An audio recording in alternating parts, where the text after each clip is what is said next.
Static fills the headphones like angry insects. White noise punctuated by the distant Morse code that Corporal Danny McKenzie has been monitoring for 16 hours straight in the humid bunker that serves as Allied Communications Central on Guadalcanal. His eyes burn from staring at frequency dials that seem to mock his attempts to lock onto Japanese naval transmissions. His fingers cramped from adjusting equipment that responds to tropical humidity like a temperamental musical instrument, constantly drifting out of tune, requiring constant recalibration that interrupts the delicate process of intercepting enemy communications that might reveal convoy movements, attack plans, the kind of tactical intelligence that saves Australian and American lives by the hundreds. It's Oro 347 hours, November 1943. The darkest part of the night when exhaustion makes mistakes inevitable, when even the most experienced radio operators begin making the kind of small errors that compound into larger problems, when the difference between precise frequency control and catastrophic interference becomes a matter of millimeters on dials that were designed for peacetime precision rather than tropical warfare conditions. Danny reaches for what he thinks is the fine-tuning control for receiver channel 3, the frequency where Japanese destroyer communications have been chattering all night with the kind of urgent coordination that suggests something important is being planned for the morning assault on American positions. But his exhausted hand finds the wrong dial. Instead of adjusting receiver sensitivity, he accidentally activates the harmonic cascade switch on the main transmitter, a piece of experimental equipment that Australian engineers installed last week for testing purposes, a modification that was supposed to remain disconnected until proper calibration could be completed under controlled conditions with engineering supervision and safety protocols that prevent exactly the kind of accidental activation that Danny's fumbling fingers have just triggered. The effect is immediate and impossible. Across 1,000 miles of Pacific Ocean, every Japanese radio frequency begins experiencing interference that physics textbooks insist cannot happen. Harmonic disruption that violates basic principles of radio wave propagation, cascade effects that create expanding circles of communications chaos, radiating outward from Danny's accidental transmission like ripples from a stone thrown into perfectly still water. Except these ripples travel at the speed of light and carry enough power to scramble. Military communications across the entire Japanese naval formation that has been preparing to launch coordinated attacks on Allied positions throughout the Solomon Islands. This is the story of how one tired radio operator's simple mistake created the most effective communications jamming in Pacific theater history.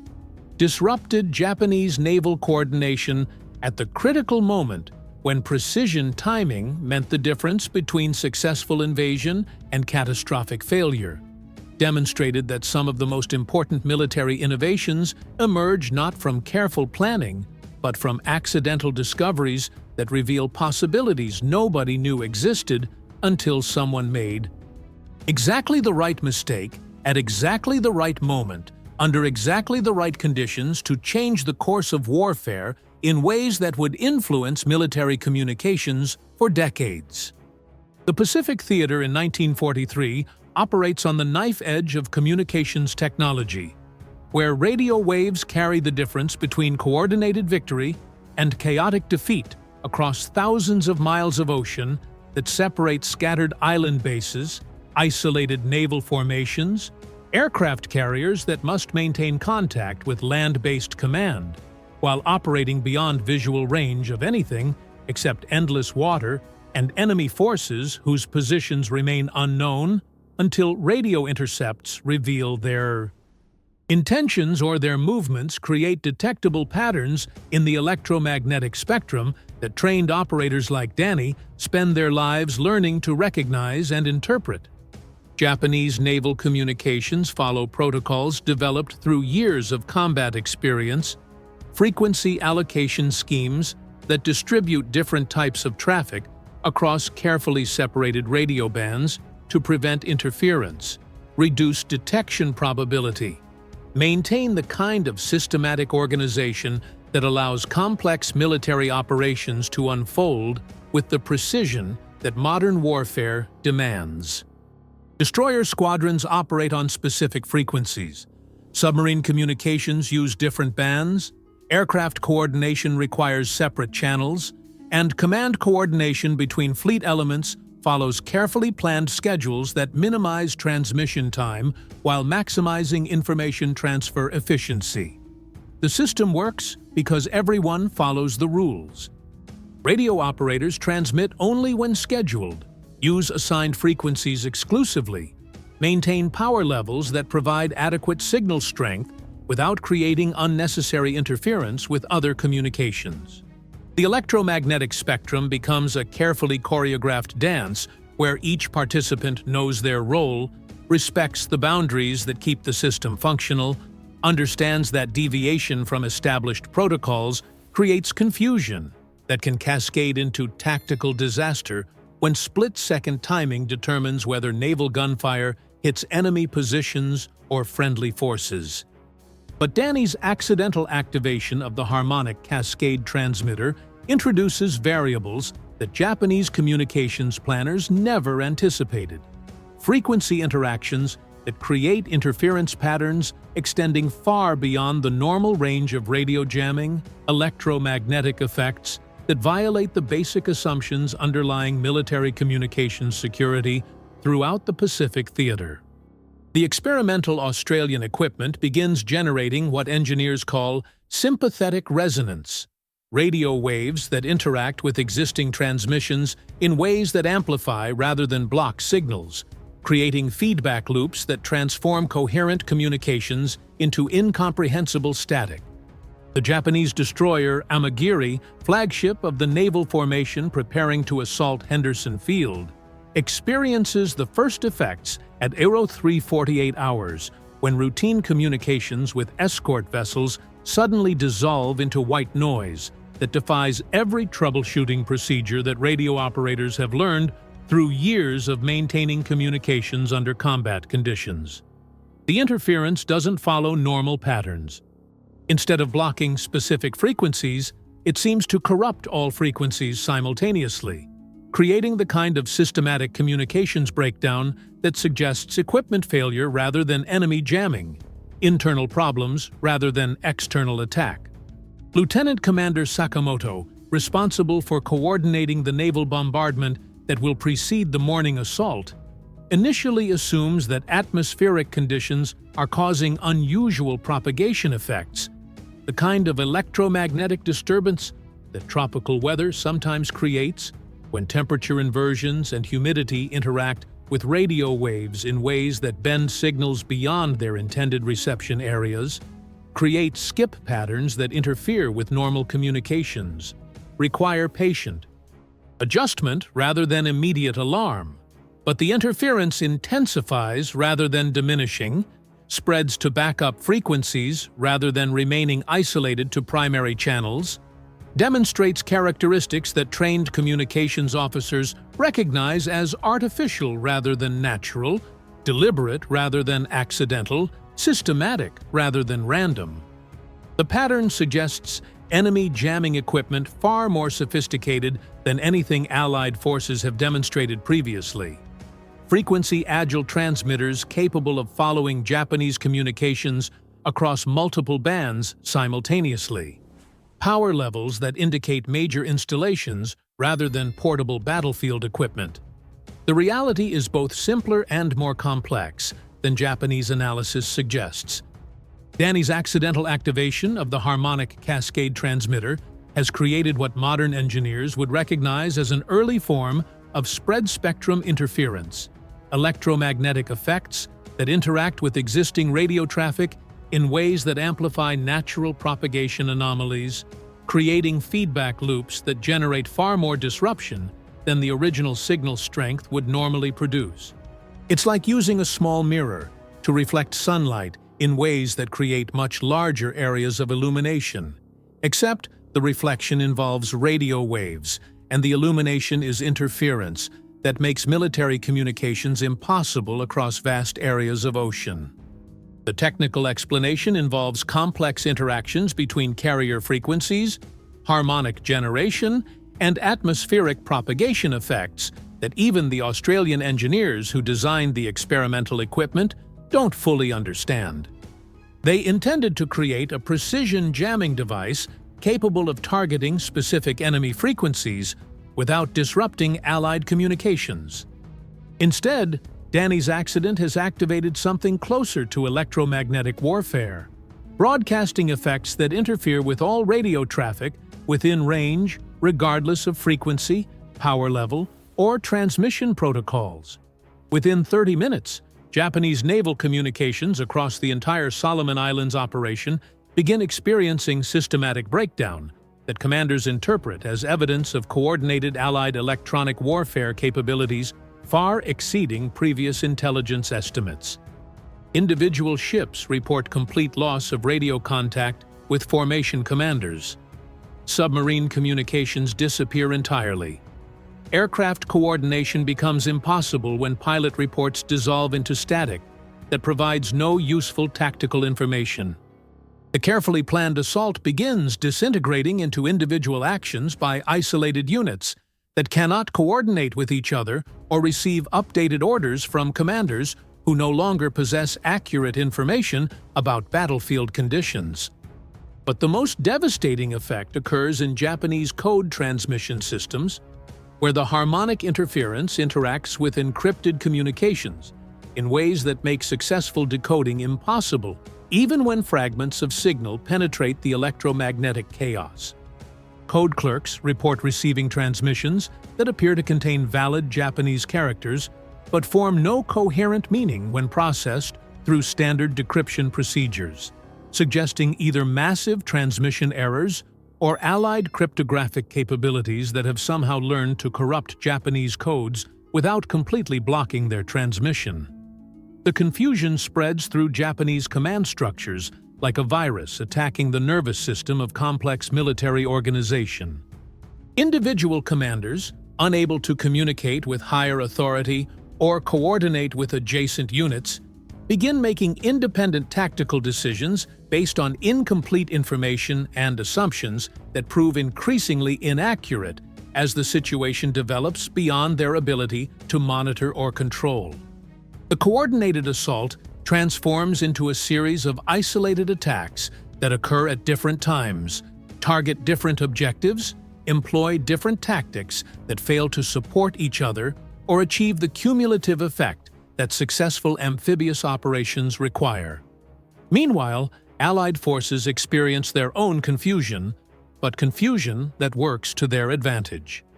American and Australian radio operators initially assume that improved Japanese jamming equipment is responsible for the communications difficulties they begin experiencing shortly after Danny's accidental frequency switch. But Allied communications protocols include backup procedures, alternative frequencies, redundant systems that allow basic coordination to continue even under heavy electronic interference. More importantly, Allied commanders have been expecting Japanese attack and have positioned forces accordingly, while Japanese forces depend on last-minute coordination that becomes impossible when communication systems fail catastrophically. Danny himself remains unaware that his fumbling fingers have created the most effective military communications disruption in Pacific theater history. The harmonic cascade transmitter operates silently, providing no indication that it's broadcasting the electromagnetic equivalent of a tactical nuclear weapon across thousands of square miles of ocean. His monitoring equipment continues functioning normally, receiving the same mixture of Japanese communications and atmospheric static that he's been tracking all night, showing no evidence that anything unusual is occurring beyond the normal challenges of tropical radio operations. The first indication that something extraordinary has happened comes at 0445 hours when Allied monitoring stations begin reporting that Japanese communications traffic has dropped to levels never previously recorded during major military operations. Code intercept teams that normally process dozens of encrypted transmissions per hour report receiving only fragments, incomplete messages that suggest massive coordination problems within Japanese forces, rather than successful communications security measures designed to prevent Allied intelligence gathering. Lieutenant Colonel Harrison, commanding Allied communications intelligence for the Solomon Islands, initially suspects equipment failure rather than tactical success. The sudden reduction in Japanese radio traffic seems too dramatic to represent normal operational changes, too systematic to result from atmospheric interference, too widespread to indicate localized equipment problems. His first assumption is that monitoring equipment has malfunctioned in ways that create the illusion of communications disruption when Japanese forces are actually maintaining normal radio discipline under improved security procedures. But correlation analysis between multiple monitoring stations confirms that the communications breakdown is real, widespread, and affecting Japanese forces rather than Allied monitoring capabilities. Radio direction finding equipment that normally provides accurate bearings on Japanese transmitters begins reporting signal sources that appear to be moving in random patterns, suggesting either rapid changes in Japanese force disposition or fundamental problems with the electromagnetic environment that makes accurate direction finding impossible under current conditions. The tactical implications become clear when scheduled Japanese attacks fail to materialize at predicted times. When enemy forces that should be coordinating complex amphibious operations instead conduct isolated, poorly timed assaults that Allied defenses repel with unusual ease. Japanese destroyer squadrons that should arrive simultaneously instead appear individually, allowing American artillery to concentrate fire against each ship without facing the overwhelming firepower that coordinated attack would have provided. Aircraft support that should complement naval bombardment arrives hours late, attacking positions that American forces have already evacuated after repelling the naval assault that was supposed to soften defensive positions for air attack. The investigation into what Allied forces are calling the miracle interference begins when engineering teams examine all Allied radio equipment for possible malfunctions that might have created accidental jamming effects. The harmonic cascade transmitter, still broadcasting its impossible electromagnetic signature, initially appears to be functioning normally because its experimental design includes no monitoring systems that would reveal its actual output characteristics. Only when engineers begin systematic testing of each piece of equipment do they discover that the device Danny accidentally activated is generating radio frequency patterns that violate several fundamental assumptions about how electromagnetic interference propagates through the atmosphere. The technical analysis reveals that the harmonic cascade effect creates what modern engineers would recognize as a primitive form of electronic warfare, broadcasting signals that interact with existing radio transmissions in ways that amplify natural propagation anomalies, rather than simply blocking communications through brute force jamming. The system doesn't overpower enemy signals so much as corrupt them, introducing phase shifts and frequency distortions that make successful communication impossible even when adequate signal strength reaches intended receivers. But the most remarkable discovery involves the selective nature of the interference pattern. Through accident, rather than design, the harmonic cascade effect disrupts Japanese communications more severely than Allied communications because Japanese radio protocols employ different frequency allocation schemes, transmission timing patterns, and encoding methods that interact more destructively with the artificial electromagnetic environment that Danny's mistake has created. Allied communications experience degradation, but Japanese communications experience complete breakdown. The strategic impact extends far beyond single tactical engagement. Japanese naval operations throughout the Solomon Islands begin experiencing systematic coordination problems as harmonic cascade effects propagate through the atmosphere, affecting radio communications across hundreds of miles of ocean. Planned attacks dissolve into confusion when ships cannot coordinate maneuvers. Aircraft cannot receive updated targeting information. Submarines cannot report contact with Allied forces or receive instructions about attack priorities and timing. More importantly, the communications breakdown occurs at precisely the moment when Japanese forces need maximum coordination to execute complex operations that depend on split-second timing between naval gunfire, aircraft attack, and amphibious assault. The harmonic interference transforms carefully planned military operations into chaos that favors defensive forces who can respond to immediate tactical situations rather than offensive forces who must coordinate complex maneuvers across vast distances under precise time schedules. Within hours, Japanese commanders begin reporting communications equipment failures that suggest either systematic Allied electronic warfare capabilities or equipment problems affecting the entire naval formation simultaneously. The electromagnetic signature that Danny's accident has created appears to Japanese monitoring equipment as evidence of sophisticated jamming technology, coordinated interference patterns that indicate Allied electronic warfare development far exceeding previous intelligence estimates about American and Australian technical capabilities. The Japanese response involves immediate changes to communications protocols, switching to backup frequencies that prove equally susceptible to harmonic interference, increasing transmission power levels that actually worsen the interference effects by providing more signal energy for the cascade system to corrupt, implementing emergency communication procedures that work poorly under electromagnetic conditions that Japanese engineers have never encountered and don't understand well enough to develop effective countermeasures. But the most significant Japanese response involves strategic reassessment of Allied technical capabilities based on the assumption that the communications disruption represents deliberate electronic warfare rather than accidental interference.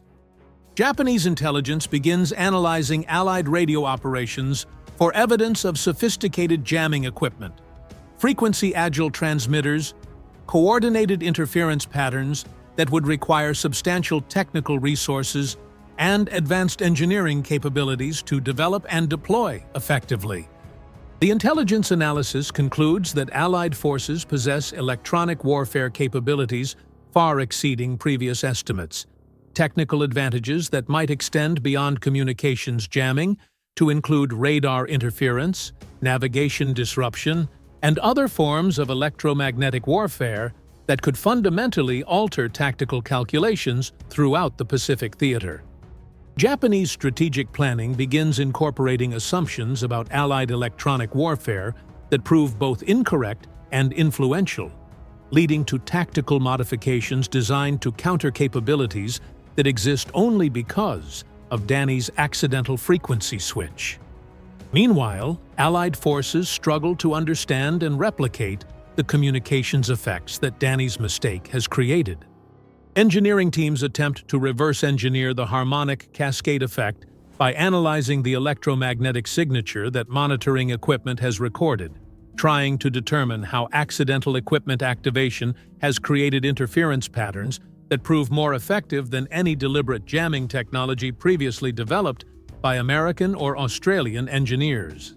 The reverse engineering process reveals fundamental gaps in Allied understanding of radio frequency interaction effects, propagation anomalies that occur under specific atmospheric conditions, harmonic generation patterns that create interference extending far beyond the normal range of radio jamming equipment.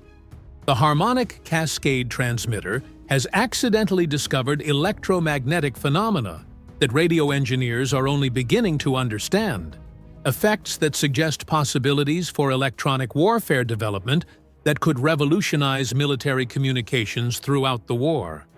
But replicating the accidental effect proves more difficult than understanding it. The harmonic cascade system depends on precise frequency relationships, atmospheric conditions, and transmission timing that Danny's exhausted fumbling happened to achieve through pure chance under circumstances that prove nearly impossible to recreate deliberately.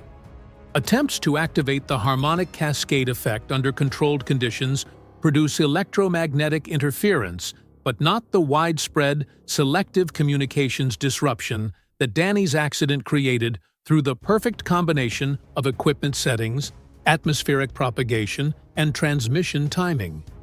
The technical challenge involves understanding how accidental equipment activation created results that deliberate engineering cannot reliably reproduce. How Danny's tired fingers found the exact combination of frequency, power, and timing that created electromagnetic effects exceeding anything that theoretical analysis suggested was possible using available equipment under normal operating conditions. The harmonic cascade effect appears to depend on variables that radio engineers are only beginning to identify, much less control effectively. 6 months later, Allied electronic warfare teams develop operational jamming equipment based on principles discovered through analysis of Danny's accidental transmission. But the deliberate systems prove less effective than the original accident, more complex to operate, requiring substantial technical support that battlefield conditions rarely provide. The harmonic cascade effect remains partially understood, incompletely replicated, evidence of electromagnetic possibilities that accident revealed, but engineering cannot yet harness reliably. The long-term implications extend far beyond immediate tactical advantages. Japanese strategic planning throughout the remainder of the Pacific War incorporates assumptions about Allied electronic warfare capabilities that prove both inaccurate and influential, leading to tactical modifications, equipment development, communications protocols designed to counter threats that exist only in Japanese intelligence estimates based on Danny's accidental frequency switch. The phantom electronic warfare capabilities influence Japanese decision-making in ways that provide genuine strategic advantages to Allied forces who never actually possess the sophisticated jamming technology that Japanese commanders assume exists. Post-war analysis reveals that Danny's accident influenced Japanese tactical doctrine, communications security procedures, electronic warfare development, and strategic assessment of Allied technical capabilities throughout the remainder of the Pacific conflict. The harmonic cascade effect, lasting only 6 hours before atmospheric conditions changed sufficiently to eliminate the interference pattern, created Japanese assumptions about Allied capabilities that influenced military planning for months, demonstrating how single accidental events can create strategic effects far exceeding their immediate tactical impact. Years later, when military historians examined the role of electronic warfare in Pacific theater operations, they identified Danny's accidental frequency switch as a turning point in Japanese perceptions of Allied technical capabilities, a moment when accident created the illusion of advanced electronic warfare systems that influenced enemy strategic planning throughout the remainder of the conflict. The harmonic cascade effect becomes a case study in how accidental discovery can create military advantages that deliberate development fails to achieve, how exhausted operators sometimes find solutions that well-rested engineers cannot duplicate. Danny himself returns to civilian life, carrying technical knowledge that proves valuable in the post-war electronics industry, where his experience with accidental electromagnetic effects influences his career as a radio technician for broadcasting companies that need employees who understand both normal radio operations and the kind of unusual propagation effects that can disrupt communications under specific atmospheric conditions. His wartime experience with harmonic cascade interference makes him unusually skilled at troubleshooting broadcast problems that other technicians cannot diagnose or resolve effectively. The harmonic cascade transmitter remains in military museums as an example of experimental equipment that achieved its greatest success through accidental rather than deliberate operation, a reminder that some of the most important technological breakthroughs emerge from mistakes rather than careful planning, from exhausted operators rather than well-rested engineers, from circumstances that cannot be reproduced deliberately, but sometimes occur naturally when the right person makes the right mistake at exactly the right moment, under exactly the right conditions. Modern military communication systems incorporate lessons learned from analysis of Danny's accidental transmission, frequency allocation schemes designed to prevent harmonic cascade effects, transmission protocols that minimize vulnerability to the kind of electromagnetic interference that proved so devastating to Japanese naval operations in 1943. The technical principles that Danny discovered accidentally influenced contemporary electronic warfare development, communications security procedures, and electromagnetic compatibility standards that protect military radio systems from interference effects that could disrupt modern warfare as dramatically as they disrupted Japanese operations during that November night in the Solomon Islands. But the most important lesson involves recognition that some discoveries cannot be planned, that accidental innovation sometimes achieves results that deliberate engineering cannot duplicate, that exhausted radio operators occasionally find solutions that theoretical analysis suggests should be impossible. Danny's fumbling fingers found exactly the right combination of frequency, timing, and atmospheric conditions to create electromagnetic effects that changed the course of Pacific theater operations, demonstrating that warfare sometimes depends on accidents rather than planning, on mistakes rather than precision, on the kind of serendipitous discovery that occurs when tired people make exactly the right error at exactly the right moment. The static that filled Danny's headphones for 16 hours before his accidental frequency switch contained no indication that he was about to create the most effective communications jamming in Pacific theater history. No warning that his tired fingers would find the electromagnetic equivalent of a tactical nuclear weapon. No suggestion that one small mistake would influence Japanese strategic planning for months. But sometimes the most important discoveries hide in the white noise of ordinary operations, waiting for exactly the right person to make exactly the right mistake under exactly the right conditions to reveal possibilities that careful planning never anticipated. If stories like this remind you that innovation often emerges from accident rather than intention, that some discoveries cannot be planned, but only stumbled upon by people brave enough to make mistakes in circumstances where mistakes might reveal possibilities that success would never uncover, then perhaps there are other moments of accidental genius worth remembering, worth celebrating, worth carrying forward into whatever challenges require us to remain open to the possibility that are next. Mistake might be exactly the breakthrough we need.